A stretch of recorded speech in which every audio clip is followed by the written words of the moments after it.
C. Shaw speaking. KTSA is honored this evening by the presence in our studios of two great men. The Honorable H.G. Wells, world-famous British historian, author, and student of world affairs, and Mr. Orson Welles, the genius of stage, screen, and radio. This is the first time that Mr. H.G. Wells and Mr. Orson Welles have appeared together. In fact, they met for the first time only yesterday here in San Antonio. But this is not the first time that their names have been linked. 2 years ago, Mr. Orson Welles adapted Mr. H.G. Wells' book, War of the Worlds, for radio purposes. You know the rest. Revising the story somewhat, Mr. Orson Welles depicted an invasion of the United States by men from Mars. Although he explained it numerous times during the program that it was fictitious, the country at large was frightened almost out of its wits. Men called radio stations offering to enlist against the Martians. Others were panic-stricken. The realism of the production, frightening though it was a tribute to Mr. Orson Welles' genius. And thus the name of Wells, H-G-W-E-L-L-S and Orson W-E-L-L-E-S, became linked. Mr. H.G. Wells, in the opinion of many, is the world's most famous man of letters.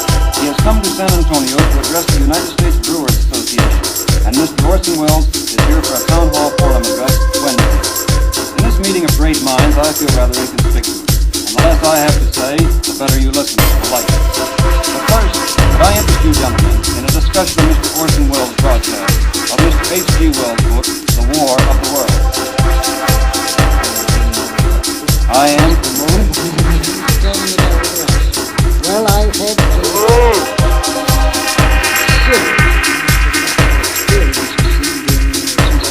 America. The best thing that has happened so far is meeting my little namesake here, Orson. I find him most delightful carrier.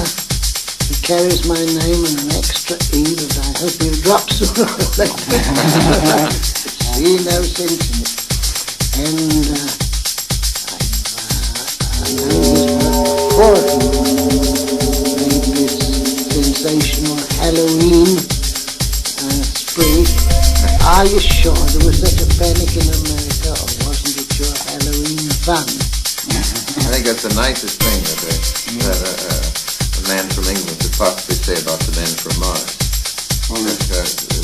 Mr. Hitler made a good deal of sport of it, who actually spoke of it in the great Munich speech. And there were floats and Nazi parades. Much else to say. There's not much else to say. And it's supposed to show the corrupt condition and decadent state of affairs in democracies that more of the world than others like to see. I think it's very nice for Mr. Wells to say that not only I didn't mean it, but the American people did. That was our impression in England. We had articles about it, and people said, everybody pretends to see ghosts. Well, there was some slightly caused. I really can't belittle the amount that was caused, but I think that the people got over it very quickly. What kind of excitement? H.G. Wells wants to know if the excitement wasn't the same kind of excitement that we extract from practically built on somebody puts a sheet over his head and says, "Ooh, I don't think anybody believes that was a ghost." But we do scream, and rush down the hall. That's a very excellent description. You aren't quite serious in America yet. You haven't got the war right under your chin. And the consequences you can still play the idea of terror. You think that's good or bad? It's a natural thing to do until you're right up against it. So it ceases to be a game. And then it ceases to be a game. Now, here's a thought. Some of Mr. H.G. Wells' writings were termed fantastic, and a few years ago, well might they have been conceived. The shape of things to come, which told of a long Indonesian war, was such a fantasy. But Mr. Orson Welles, do you think that it's so fantastic in view of today's events? It certainly is not so. One question that Mr.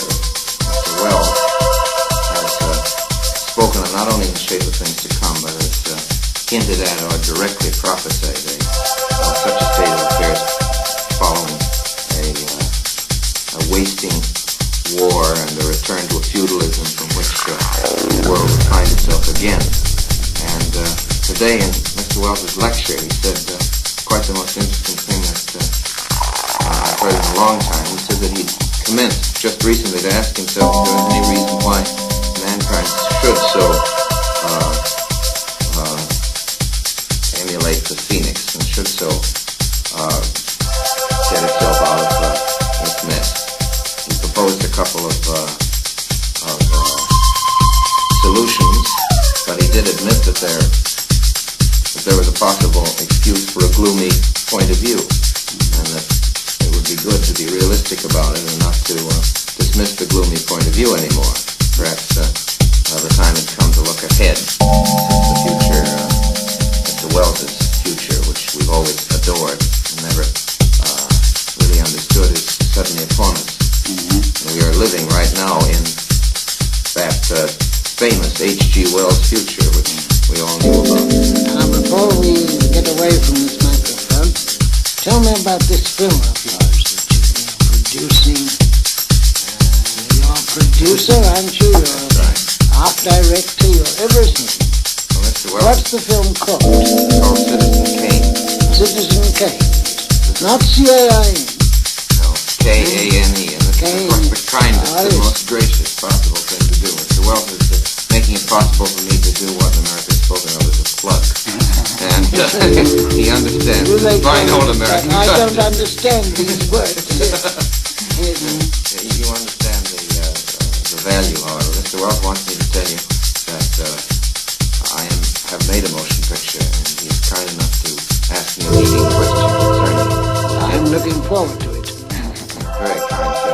It's a new sort of motion picture with a new method of presentation and a few new technical experiments, methods of telling a picture, not only from the point of view of writing, but of showing it. If I don't misunderstand you completely, I think there'll be a lot of jolly good new noises in it. What do you think? I hope so. Jolly good new noises are what that motion pictures could stand for. Well afford these days. I hope you're right. I hope there are some jolly good